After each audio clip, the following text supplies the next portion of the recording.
I pretty much take about all, but in the main, I've been exposed to the MVA, which is the motor vehicle accident claim, because I served my articles under such kind of a space, so it happened to be that which I know best, but not that we do not take other instruction, but that has become my specialty, if I may. This will shock you as much as it did to me. Even now, honestly, the career exhibitions were not as prevalent as it is now, where you are exposed to options and stuff like that. We just felt like, being a lawyer on its own, it suggests that you are of a higher standard. You understand what I mean? And our misunderstanding at the time was that because I was doing history, I felt like when I'm doing history, so it introduces me to law. And we thought history is the requirement, and it was not. So by virtue of that, and wanting to be, in this high profile space where attorneys or lawyers are viewed in that light, that was the only reason that I ended up, choosing the career of being a lawyer. It was not anything more than knowing such kind of, yes, yes. Okay. And what was your biggest shock when you got to varsity first year?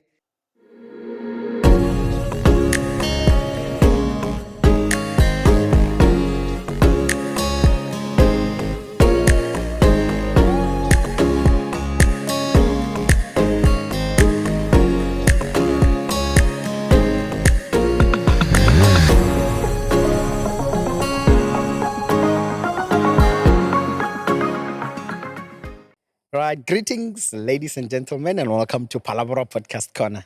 Thank you so much for watching. My name is Niko Mabaso, son of the soil, Phalaborwa. Thank you for watching. Please do not forget to like, comment, and subscribe. We can see your comments. We appreciate you. We see what you're saying, and we are hoping to adjust and maybe try and do what you're asking us to do. Cancer Sunene, we really, really appreciate you. We are working again from Sefapane Lodge. Beautiful scenery. The weather is amazing. And I'm sure my guest will also respond to that. But this place is beautiful. We are also working together with Photo Flurry. This episode was sponsored by Photo Flurry, and they are the ones that are capturing these beautiful moments. If you are looking for their services, their contact details are available. You'll find them at the end of this episode. Anyway, without any waste of time, I'm sitting. Someone not the guest. Important. I've got an important guest today. Someone honorable. Ladies and gentlemen, please help me welcome Pastor Makhubela, who happens to be an attorney. We're going to learn a lot. Welcome to Phalaborwa Podcast. Konam Chapsik. No, thank you so much. Thank you so much for having me in this beautiful, beautiful place, as per your introduction. Yeah. I'm honored to be here. Wonderful. Nen. I've tried inviting other people, and I feel uncomfortable. Okay. But thank you so much, for Merile. And how are you doing? No, very, very blessed. Very blessed to be alive. Looking forward to 2025. The feeling it's like it's gonna be a great year. I Looking forward to that. Yeah. I agree. Pastor Makhubela, a little bit, briefly, tell us about yourself. Thank you so much. And I was wondering, perhaps before I even delve into that, I had to say what informed people to be invited into this podcast. But nevertheless, thank you so much. Look, I was born and bred in Phalaborwa a couple of years back, in Namahale to be specific. In those years, I attended Gaza Primary School, from which I went to Lulekani, to another primary school there, Lulekani Primary School, from which then I went to Nkateko High School. And 1995, I went to University of the North, now University of Limpopo. Yeah, so that's my story. I'm blessed with 3 kids. I've got a wife. Yeah, the rest is history. Ah, wonderful. Yeah. Okay, interesting. So you were born in Namakhali. Yes. Okay. No. Do you remember back in the days, maybe in your high school days, what kind of a teenager were you known of? Look, though naughty, but I was not known to be a naughty one. Like any other boy, I think you can understand that boys are always, I was naughty, but until you look at me with a microscope, you could not see that I was one naughty boy. Although I did not do all these other things, for instance, smoking, drinking, but I had my space in which I was naughty. I loved football. Okay. Yeah, and I loved the Lord, those days. Yeah. Interesting. Yeah. Do you remember when you got born again? Uh, honestly, I just grew up in a Christian family. My father loved the Lord, so was my mother.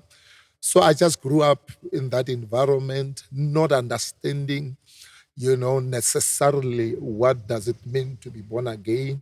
But it was sometimes 2000 where my mind was open to understand, what does it mean to be born again. So that's when I received Christ with understanding. Yes. That's important. Yeah, very, very important, because it's two different things to be in an environment where you are there but you don't understand the bigger picture, and when you are in a space but you understand the bigger picture. Yeah, because that's two different things. Yeah. Yeah, I agree. I totally agree with you. All right. So, Mfundisi Makhubela, you 1995. Okay, before we even get to your tertiary days, do you remember what you wanted to be when maybe earlier in high school, or how did you end up studying law? Do you remember what you wanted to be? Maybe let's say standard 7. I think this will shock you as much as it did to me. Even now, honestly, the career exhibitions were not as prevalent as it is now, where you are exposed to options and stuff like that. We just felt like, being a lawyer on its own, it suggests that you are of a higher standard. You understand what I mean? And our misunderstanding at the time was that because I was doing history, I felt like when I'm doing history, so it introduces me to law. And we thought history is the requirement, and it was not. So by virtue of that and wanting to be, in this high profile space where attorneys or lawyers are viewed in that light, that was only the only reason that I ended up, choosing the career of being a lawyer. It was not anything more than knowing such kind of, yes, yes. Okay. And what was your biggest shock when you got to varsity first year, when you're getting into class? Look, amongst other things, realizing that, in a year I had to do about 10, 12 courses, although they were semester, and to understand that in education they were doing about 10 for them to complete their studies roundabout. That to me was something, and the pressure of studying, because when you want to be an attorney, there's a lot of reading, there's a lot of reference, there's a lot of this. So that to me was like, what did I have to choose that? Because in the main, I will concede here, I was just an average student. I was not like, excelling with high marks. For me to get 50, I had to sweat throughout the night. So when I found myself where I had to study that much, references, case law, and so that, frightened me to some degree. It was overwhelming. Yeah, it was overwhelming, honestly. Yeah. But you made it. Look at you. No, by grace, that's why when you invited me, I thought, but for all this time that I'm going to spend with these people, what do I tell them? Because my answer is one. It's only God. So I did not know, but God will help me to say, honestly, I've seen the hand of God in my studies. I struggled. I did matric twice. And when I get to the university, I was supplementing here and there. So I was not always the smartest, but I was working very, very hard to get to the level where I am today. Yeah. Wow. Okay. Hulela. Mgwena. Yes. Now you are calling me right. One of the reasons you are sitting with us here, it's so that at the end of this episode, someone who's watching out there, to be motivated.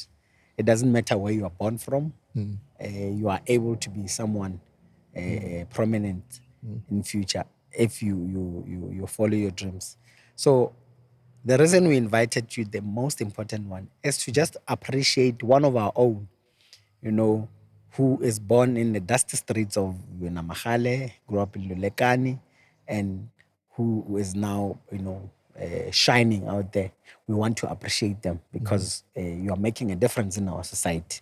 And we have people like you that we look up to, that we can use as an example to the younger ones that are growing. Listen, look at H.S Makhubela. He's born in Namahale. So the same challenges that you are going through, maybe he even went through worse. So, but it's possible to become someone. That's why you are here. Okay. Yeah. So, I'm interested to hear, what would you say to a young boy sitting in Anamahale or Alulekane or Kamakushani or Mashishimal Kaslwan? He wants to be an attorney. What can you share? What light can you share? Just briefly to someone who's watching, a young girl or boy there, who's looking up to you, and or one of the doubts that, can I do this thing? Is it possible? A very beautiful question, and honestly, I would say to everybody who's listening to this, who aspire to achieve a certain level of success in legal profession or whatever they are doing, whatever you do not see in the now and now, it does not mean that in the future it will not happen. So the problem with us is that we don't conceive the reality of things to come when we're still going through some things. We are not what we are now in terms of the struggle. Tomorrow also holds the better, holds the most beautiful thing. So, Mena, I will say, don't define your destiny based on the struggle of who you are now. My struggle were too much. I don't know if I were to paint a picture of our struggle growing up, where I am today did not look possible at all. It was not a reality that at the time maybe I could have conceived to say whatever. I remember at times I said to my wife, look, only if I can be able to access just the smallest car to take us from one place to another. That was what I was seeing at the time. But little did I know that when you keep on working hard, believing God, believing that tomorrow will be, I did not anticipate what God is doing in my life. So I will say, don't look at the future and make a decision on the future because of what we are experiencing now or what we are failing to experience now. Most people that we grew up with, I remember there's a family, they were doing extremely well at the time because the father was working at a PMC, the mother was a nurse, and they were well taken care of. And look, now they struggle in their life. They did not use the opportunity. So I'm saying, when you are struggling, maybe that's what you need for you to be propelled to the next level to achieve what God wants to do in your life. So we don't give up because of the situation that we are encountering. We become better when we conceive what God is about to do in our lives. Wow. Yeah. You can tell that is a pastor that is speaking. Yeah. Yeah. This is wonderful, and I believe that someone is watching there, and because this episode is going to be there for a long time, Long time, yeah. someone will watch this much later, 10 years later, and say, "Wow, Wow. so this thing is possible." Now, I I said here in our previous that we had an episode here where I was sitting with Pastor Bamuza from RJCC, and there was one mistake that I did there and forgot to ask. What is the difference between an attorney and advocate? In essence, it's the advocates are basically those that oftenly appear in court. For instance, I hardly go to court myself.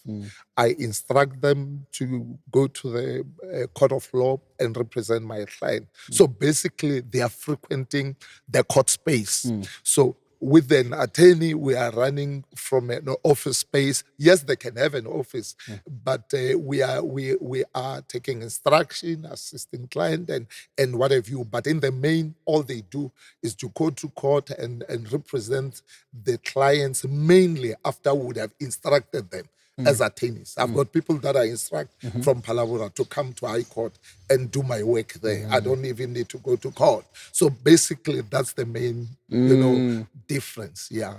Okay. So to some degree, they are limited to deal with certain issues that we deal with as attorneys because they are advocates. I see. So even what we write, unless think in the now and now, yes, there have been changes, but then it will be that we'll write the certain exams that they are not writing, as advocates. So that's primarily the difference. Yeah. I see. Okay. So, Mfundis, you are running a church. Yes, I am. Okay, tell us a little bit about it. Where is it, and all that? No, the name of the church is Kingdom Diplomats Centre. It is in Polokwane, and it's connected to KDC of Gospel that exists in Lulekani under the mentorship of the bishop there, S.V. Mashimzi. Yeah, so that's where it is, and we started in 2018. Yeah, and God is doing something amazing in that place. Yeah, that's wonderful. Yeah. The reason I asked you this, in any case, I was definitely heading that direction. But I wanted to check with you. Have you ever been in a situation where you had to deal with your member as a client? I have always tried to avoid that. Especially when, for instance, it's issues of divorce. I try to avoid that because you cannot find yourself not conflicting, So there's what we call the conflict of interest. Because remember, I cannot represent the wife, even though the husband might not be a member, but the husband will obviously know that I'm the pastor. Of course. So by all means, I try to avoid that because I don't think I can be able to navigate the space without, So at all times, I truly avoid that. And what I do, I refer them to some other people, to assist them just to avoid problems like such. Yeah. I understand. Yeah. You're finding yourself stuck between a rock Yeah, and no, a so you don't want that. Because remember, they are understanding, generally speaking, everybody who knows you think that because you know them, the decision must be on their favor. And in law, it doesn't work that way. It doesn't work that way. So the best thing I would advise, stay away from finding yourself between members and stuff, it's a problem. It Yeah, is. it is But because basically, how do you balance your responsibility as a pastor and an attorney? How do you work around that? it's not easy. It's not easy because I don't know, but what takes precedent over me being a lawyer is the calling of God upon my life. Okay. For me, that I cannot not avail myself to the assignment of God. So, in other words, that's why I delegate a lot. I'm hardly in the office, but in the church. Even now, I was supposed to be at church because they are busy with some other project. So the calling take precedent over all these things. So I will say, I didn't say there is a balance as such, but the fact that I'm able to delegate, I've got two offices, so I make sure that I've got enough people with the capacity to run with whatever it is that is there. Otherwise, I don't think I was going to be able to make it. I'm limited. I've got limited time and stuff like that. But the weight is towards the assignment of God more than it is on the me being an attorney or on my other businesses. Yeah. I see. Okay. No, I see that. I can see in these two offices. I see the one that has more influence. Exactly. And that's very true. Yeah. That's very true. Yeah. Okay. Have you ever had to turn down a case because of your principles? Yes. How often does that happen? I'm pretty much one-dimensional in terms of what I do in my office. But one of the things that I told myself that I did not want to do, it were divorce matters, and for obvious reasons, because being a man of God who believes in marriages, I thought then that me getting involved when people are divorcing, even if they are not my members, I thought, look, it's just not right. But later, I started to have a different feeling. So the ones that honestly I'm not comfortable to deal with, say for instance, murderous kind of a space and such kind of, it's not something that I'm interested in doing at all. So what I do, I refer them to other people to do that. And I'm not saying it's wrong for a man of God who's an attorney to deal with that. But I'm saying for me, It's a personal choice. No, it's a personal choice because I don't think it's the pursuit of money more than the principles which I'm aligned to. So those are the things. But with the divorce matter later, I had somebody in the office to deal with them. I did not want to get involved myself, into the whole thing. Yeah. So such I said no at times. Yeah. Interesting. Yeah. Hey, your office is very difficult. Yeah. Very, very. Do you think, just out of interest sake, do you think churches generally can in any way support lawyers? It's a very yes and no, because I think the understanding that people have generally, not only churches, about what the lawyers do and what they are doing in reality, it's not the same.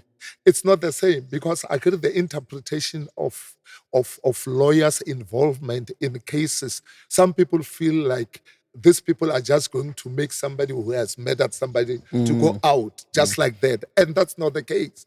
What we do, we work on evidence. We work on quite a number of things. So based on the evidence that is available, so you may find that on the technicality, somebody who did certain things is acquitted. So people cannot find, logic or sense. So that's where I believe that even churches, they feel that to some degrees, these lawyers, no.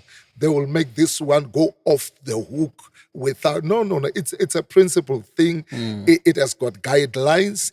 It has got the reasons. So when the case cannot meet certain criteria, you fail. So that's all. So because of people misunderstanding that, I think that's where the problem comes into the equation for people or church in particular, not embracing the work that we do. Because or past or rather lawyers no, it's not the case. It's not the case. Yeah, I've heard that a number of times. Yes. And then, Mfundis, I'm sure in your office as an attorney, because you interact with a lot of people, different kind of faith and all that. How do you how do you how do you manage, or how do you balance a situation whereby you are dealing with a client from a different kind of faith to yours, and Mukumaku, they are making it clear that, listen, let's say in Antichrist, someone doesn't believe that there's Christ and all that, but this person is your client. How are you able to suppress that thing? Or listen, we don't believe in the same thing, but I'm still going to assist you and treat you like any other client. I believe that, an inability to deal with such kind of spaces, it becomes a problem. Because remember, when this person comes into my office and they know that I am a pastor, a Christian for that matter, and they hold a different view, a different faith to myself, when they come with this perception or with this anticipation that you will deal unkindly with them, for an example. So it matters how you navigate and manage such kind of a space.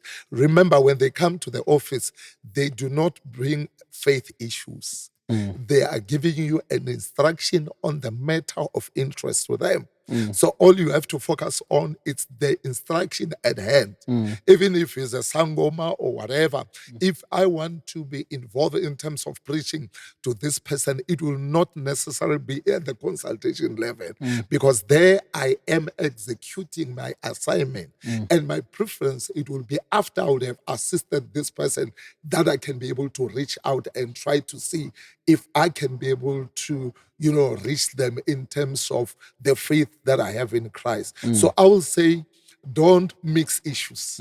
Deal with whatever it is that the instruction it's all about. Remember, they are bringing money into my office. Sangoma or whatever faith, it does not matter. Yishabakufan. 10 rand at the hands of a sangoma is the same 10 rand at the same hands of a pastor. So that's it. Yeah. Okay.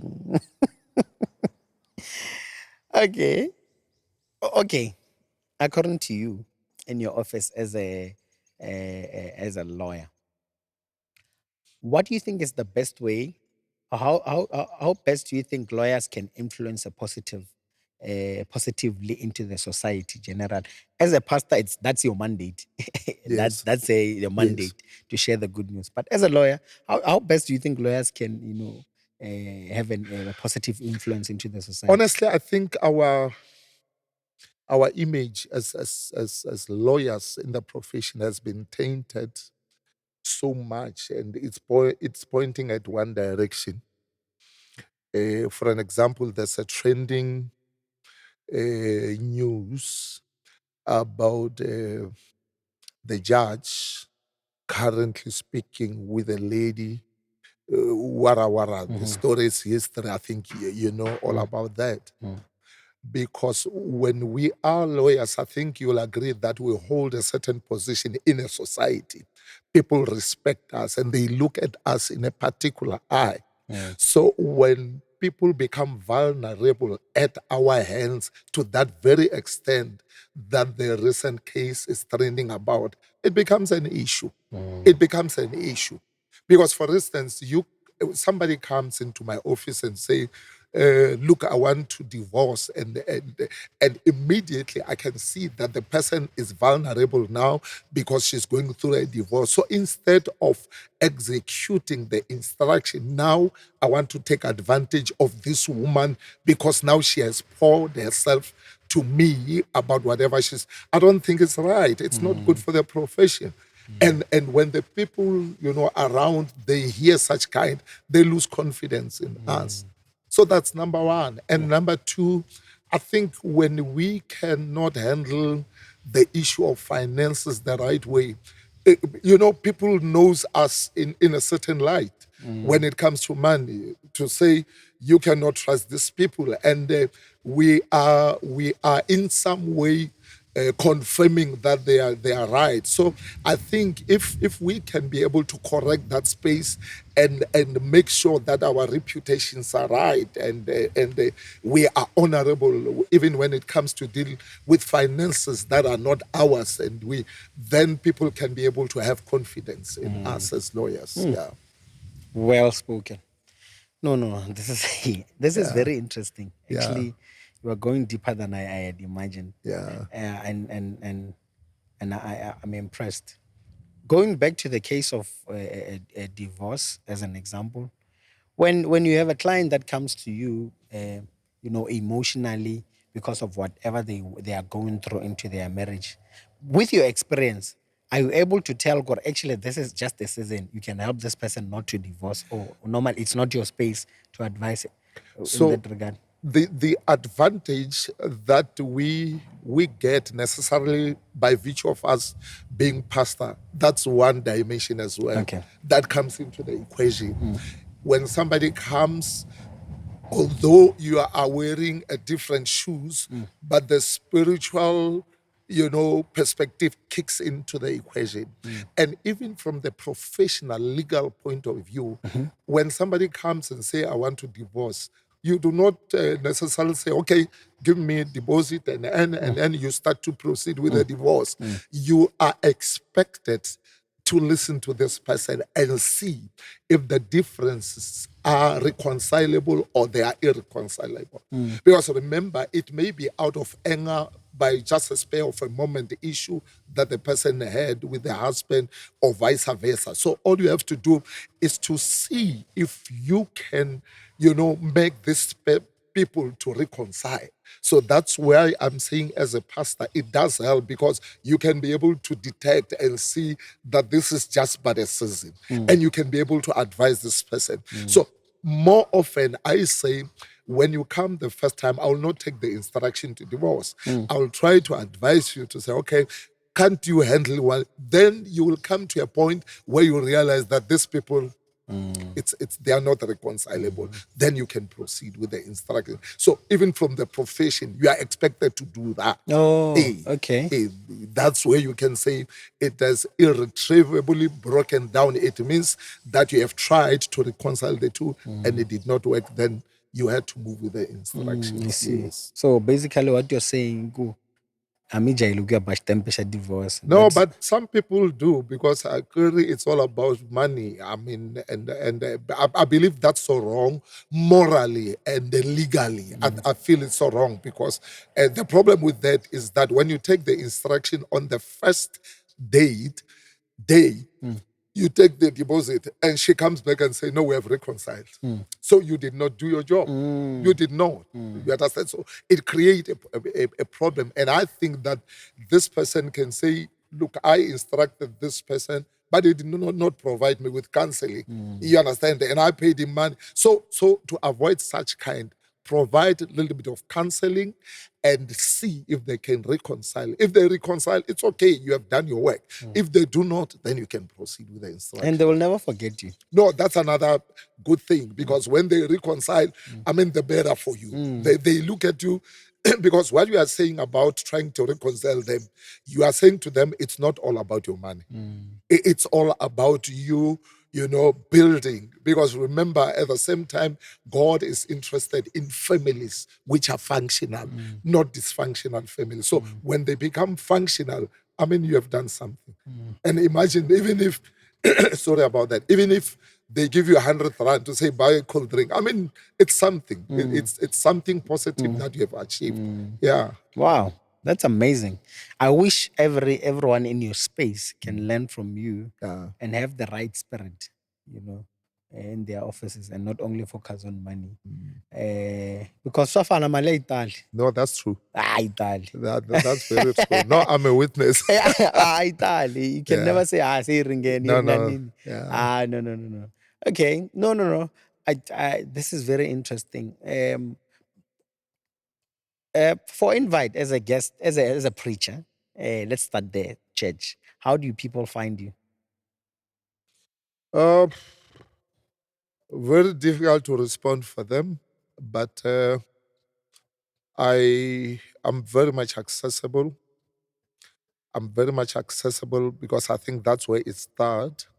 There are people that when you invite them, they are kind of difficult, because of whatever the demands is. Because remember, it's not all about people affording you, because if Christ has afforded you, you must be afforded by other people. So I believe that I'm very much accessible to people, irrespective of their financial constraint, if I may put it that way. I'm very much, because there are places and times where you must render the work of the Lord for free, because God has given you for free. And I'm not trying to say that people must not be given honorarium as and when they render, but I'm saying there are places and time where you just have to do it for free. So I believe that on the basis of that, I'm very much accessible and people are receiving me very well. That's my understanding. Okay. All right. And then where is your church in Polokwane? It's just in Mamahule, just before you reach Dalmada. It's on the left. You drive past University of the North, Paledi. It's on your left, as in when you are facing Polokwane. Okay. No, we must make a turn and visit and see you in your office. Yeah. Remember a different head from being an attorney. And then, as an attorney, where are your offices? How can people find you for your services? I'm at 45 Lekar Break. It's a Phalaborwa office. It's on the main road when you're leaving Spa facing the Mahale, just before you meet that main entrance. It's on the left. It's a double story setup on the left. That's where my offices are. And I'm in the Hans van Rensbeck in Polokwane, number 90. That's my other office in Polokwane. Okay, number 90. Yeah. Hans van Rensbeck. Yes. Okay, before Mfundis, what is your specialty as an attorney? What do you master in, or do you take just about everything? But what is your specialty in your office? No, I pretty much take about all, but in the main, I've been exposed to the MVA, which is the motor vehicle accident claim, because I served my articles under such kind of a space, so it happened to be that which I know best. But not that we do not take other instruction, but that has become my specialty, if I may put it that way. Yeah. Road accident funds. Yeah. I've heard rumors and stories about the road accident funds where people who are involved in accidents go through the process of the claims and go on robana ka timali. Kahle kahle, is it true, or some of your colleagues nje bo buy this one? What's the story there? Dealing with money, it's the problem. Not only for lawyers, everybody from the presidency, from political, everybody is struggling with money. And if I were to speak about two things which are of a greatest concern to human existence, men in particular, it's women and money. So money has been the problem. That's why the Bible says the love of money is the root cause, not money, but the love. So honestly, it has been a problem. That's why when you watch the news, it's all about money that was taken, money. So I think dealing with money has been a problem. like any other, profession, lawyers are not exempted from that. So that's why you've got a lot of people that are struck off the role of attorneys being lawyers. It's because of such kind of thing, and maybe it's because we grew up without this kind of access to funds, and when the money comes into your account, you think it's your money, and it becomes a problem because remember, after you would have used somebody's money and they find it sometimes back when you have forgotten and they come for you. And it's very painful because some of these things you don't even remember. So I'm saying, may God help us in the profession that we may be, rooted and grounded as and when we deal with that. Yeah. It's very important. Principles should also kick in. That's it. That's it. Yes. And I'm sure it becomes embarrassing when you find out that one of your colleagues has done, something like that, or what you're talking about. It becomes Very, very, very, very. But we even us, I don't think it's because we are smarter than them. It's simply by the grace. It's simply, ba morao, ko ba tintswalo, that you are able to navigate that space at the level that God allows you to. And I believe that each and every one of us need that kind of grace. Yeah. okay. In the field of officer of Yabo lawyer, Yabo Gweta, Ichangani. What are your plans? What are your ambitions? Where do you see yourself in let's say 10 years before retirement, or where are we going? Uh, God willing, I'm envisaging to have another office in Pretoria, Gauteng side, and to broaden my scope to conveyancing, dealing with registration of properties. Because my experience has been that when you deal with criminal matters, most people who are dealing with crime space, they do not have the funds. They do not have the funds. I happen to know somebody who was instructed on a big matter, and this person said, "No, I can only give you a goat." So I do not want to experience that. So I think the best place to operate as an attorney, it's when you do not necessarily deal with people directly, but you deal with corporate, with companies and such, because then it's not difficult for them to pay you. So, but when people commit crimes and now you have to assist them, you have to travel, to Polokwane, Hanenterech, so often, and people cannot be able to afford you. It frustrates your struggle. So I want to concentrate on convincing and open another branch and it be in the space that at least I'm dominating in. Yeah. Okay. Do you remember the very first time you appeared at court? Yeah, no, you do not want to go there. You do not want to go there. I was a candidate attorney working for the defendant attorneys, then TM Chauke in Pretoria. And I was given a matter somewhere in Witbank. And we went there. I had a driver there. And honestly, it's not a friendly space. Court, it's not a friendly space. The same way that people feel when they get there. When I went in for the first time, I had the very same fear. Yeah, I struggled, and I remember I messed up. It was a very good case, and I messed it up, and I just could not forgive myself, for it was a direct and clear matter. But yeah, that was the first day anyway. But when I went in for the second time, and at least I got used to the space and understand that, look, those people who are there, they are my colleagues. I mean, really. So then I was able to discharge my responsibilities with so much ease. Did you win that case? No, the first one I did not. Oh, you lost and it. I could have won, but I did not because I was so much afraid. So I lost it on technicalities and stuff, and I lost it. It was a learning curve. It's Yeah, allowed. it was. You're only human. Yeah, that's I can imagine. How old were you? Do you remember? I'm thinking you were quite young. You were still a bit young because if it yeah. was your first time. I around about 33, somewhere Okay. there. Yeah. No, it happens. It's allowed. Yeah, it is. I'm sure even today, maybe when you are maybe, well, you don't go to court anymore. I wanted to say when you are there, you were No, I listening to, do. I do. you're I listening to do. someone learning, you can hear that. Yeah, Okay. you can. You can. And it helps you because you are not judgmental. You understand? So it does help because you know that, I was there myself. So I have to help this person, so it does happen. Yeah. So, Mfundis, I'm interested, as an attorney, how is your day? How does your day, let's say an ordinary Monday, how does it unfold? What time do you wake up? How do you plan your day?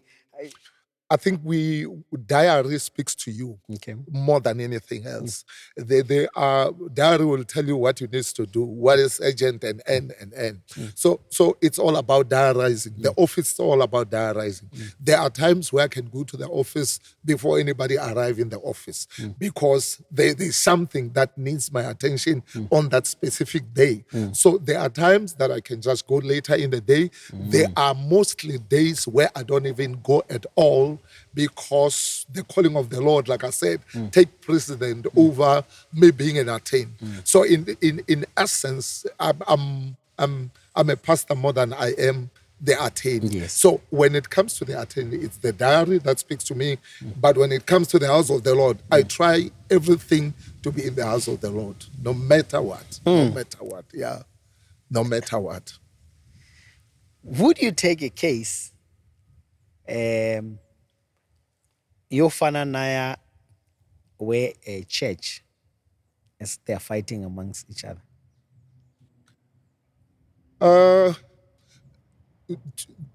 The limited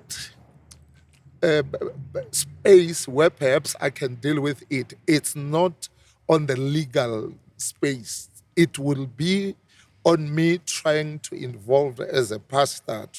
Remember, Bibele yi kombisa kahle ku tinyimpi ta hina kahle kahle hi ku ya hi ntiyiso a ti fanele ti nga lwiwi hi xinawu ni vula as Christians i tinyimpi leti a hi fanele hi ti tenga hi twanana ti hundza. So on that basis, for me to be involved, it will be trying to find common ground from the spiritual perspective. Mara loko yi ta ka the legal, no, I You wouldn't cannot. take it? No, I wouldn't. Okay. I wouldn't. All right. No, it's fine. And I'm on record. Of I'm on course. record. No, okay. Yeah. But I'm sure you understand why I'm asking this type of a question because, lately there are just stories all over the news that there's church BA, the pastor and this part of the congregation are fighting the other part of the congregation. They are fighting for whatever. I'm sure you've heard of that in so many. I have, but I don't believe that the spiritual take precedent over the natural. So there's no way in which you are getting involved in the natural and you want to use the spiritual. So you need to be able to check the two spaces. If this are churches or it's a church space, use the spiritual. That's my understanding. And I'm not saying it's wrong for people to go to court, but my belief is that let it be a spiritual approach because it's a spiritual concern. Yes. Nkinga ni ri kuma ku mfundisi, the actual reason ku holoviwa kumbe ku liwa, it's because of money. Hence, you are coming back to the question Yeah. that you asked me. Money is a problem. And it's the love, it's the extent. You understand? When we love money so much, you lead there like at the problem. That's why even in church spaces, we've got the problems about money. So even in that area, it becomes an issue that I don't believe it has to be taken to the court of law. We sit down and we talk about it, and whosoever is wrong must be able to take rebuke from other people who are spiritually discerning of the same space that yeah. Okay. Yeah. Tell me about your experience when you received the call to become a pastor. One of the most difficult thing, because when God calls you, there's no two ways about it. It's only one way. When God calls you, when the voice of the Lord calls you, there's no two ways about it. You have to respond at that level.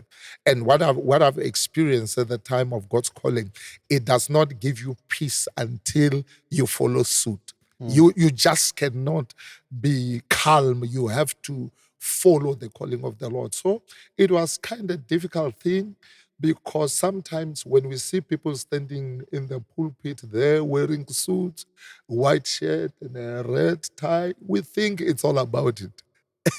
There is so much into that space, more than you see people standing in there. There are battles that if God has not called you, you are not going to survive in that space. So it was the conviction that came overwhelmingly in my spirit that God is calling me and I have to obey, and the rest is history. The rest is history, yeah. So, your first time on the pulpit as a pastor and your first experience in the courtroom as a lawyer, totally different. Totally different. But as a pastor, my spiritual father gave me an opportunity to test, because he was mentoring me. He believed in me, and he was holding me by the hand. And sometimes I'll mess up here and there. He will correct me. So that on its own was preparing me for a bigger space, which I was not aware is coming, which was the calling for me being a pastor. So I think as a man of God, it was not that tough, but it's just that it's not always simple, because remember, it's a spiritual space on its own, and you need God to be able to run with it. Yeah. Yeah. Okay, I'm about to close. I want to ask you something. A lot of people will be uncomfortable asking a pastor, but because you are in my corner, I'll just take advantage because I might not get a chance to I'm ask you afraid this what again. that is. No, it's not. No, it's fine. No, go ahead. Mfundisi, Yeah. when the Spirit of God tells me to, when a pastor says to me, the Spirit of God says you must give me your car, the Spirit of God should tell who? Me, the giver, or the receiver? Whoever it is that the voice has spoken to, it cannot be to the exclusion of the one whom are supposed to give. Okay. This thing must be confirmed. And more often, it does not follow logic that I can say, look, God says. God speaks to the one whom has a release. Okay. You understand what I mean? So it becomes so wrong that people can say, God says. If it happens that God says to me that you must give me your car, I must pray that God must open your eyes to that reality. Then you are convicted. It is easy to give when there's conviction that God has said it. But when you hear from me, you're not hearing from God, and it becomes a problem. And tomorrow, when things are not aligning in your life, you start to think that maybe it's not God. So, but when God has spoken to you, there's no maybe. You know, even when things are not falling into place, you know that God has said it. That's it. No one can see. No, I don't think kuna ndlela yin'wana ya ku hlamula ku antswa ku tlula mahlamulelo yalawo. Amen. Thank you so much. Mfundisi, thank you so much for your time. Yeah. You are a very busy man, and we really honor and appreciate the fact that mi endle nkarhi mi ta tshama na hina na vayingiseri va hina and learn a thing or two. You've got a lot of information to share. I'm just worried if we pull this too long, it's going to be a long episode where Yeah. it's difficult for the viewers to watch it by room. Okay. So I'd rather cut it here, and then we'll make time again and continue and talk about some of the things, some of the challenges that a pastor who's an attorney that you're facing, what you can share with the people and all that. And yeah. Nikki and Sasha, thank you so much for your time for this. And I hope you will come next time when I call you. No, I'll come. I will come. It's not it's not an easy space, but I believe that it will help somebody who needed to hear that. Definitely. I believe that it will help somebody, and you guys are doing an amazing work, and it is my prayer that may you grow in leaps and bounds, that when we Amen. come, we must see even a better, different setup. I'm not saying this is nothing, but I'm saying there's room to improve every Thank time. you so much. Thank you. We really, really appreciate you, Mfundisi. My people, loyal fans and supporters of Phalaborwa Podcast Corner, thank you so much for watching. Please do not forget to like, comment, and subscribe. You're also welcome to drop in a question on the comment section there, and we'll try and Mfundisi ba di hlamula online so that we can keep this thing moving. Please do not forget to comment, like, and subscribe. Tell your friends to tell their friends about Phalaborwa Podcast Corner. Thank you so much. Let's meet again on our next episode. Thank Dango. you.